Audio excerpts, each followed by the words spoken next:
Hi, it's Ashleigh from Sweet Dreams Bake Shop. Today is my first time ever trying pancake art, and I have acquired a few tips that might help you first-timers. Tip number 1, get a working blender. This is kind of a joke because my blender stopped working for me, but the reason I say this is because you need to make sure that your batter is super smooth. This batter doesn't produce the fluffiest pancakes you've ever had. It's very low in sugar and the taste is quite bland, so you do have to add extra toppings. Tip number 2, go easy on the food coloring. I added way too much food coloring. You can be very sparing with this as the batter takes to the coloring really well. Keep in mind as well that when the batter cooks up, it does darken the color, so go a few shades lighter than what you think you want your color to be.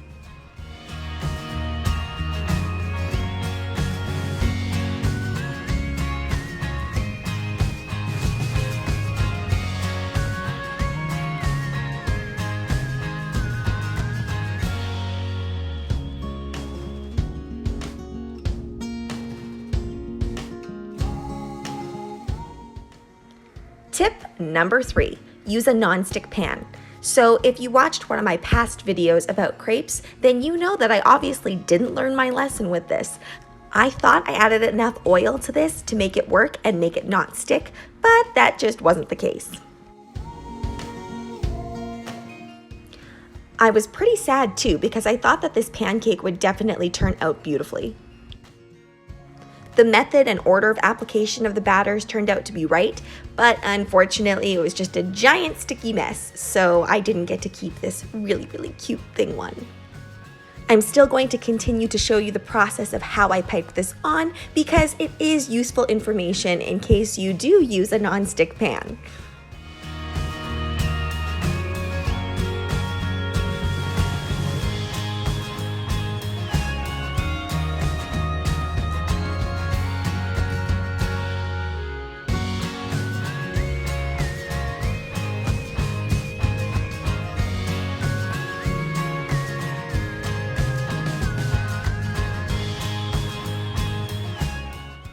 Tip number 4, try and try again. Leave yourself ample time to make a few mistakes and eventually you'll come up with something that you're proud of. Tip number 5, make sure to oil very lightly and pipe with the pan off of the heat. This is probably the most important tip. So I find that you just need a slight bit amount of heat to make sure that the batter isn't sliding around with the oil, but you really don't need to heat your pan up for that long.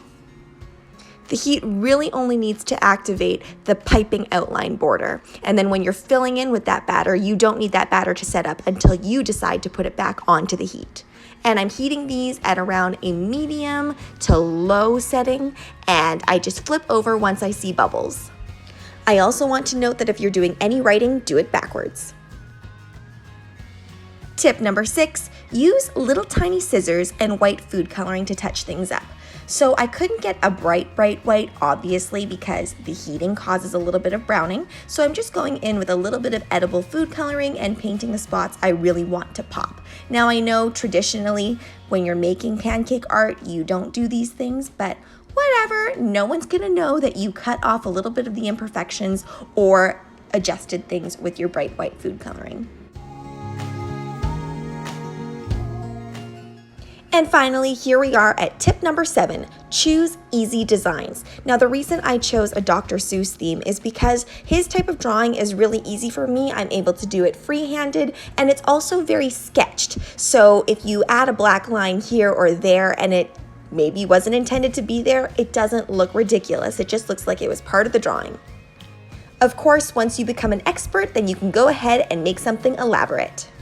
Thank you so much for watching. Don't forget to like, share, and subscribe so you can be part of the Sweetie fam. I upload daily, so make sure to hit that notification bell so you know when I upload. Bye!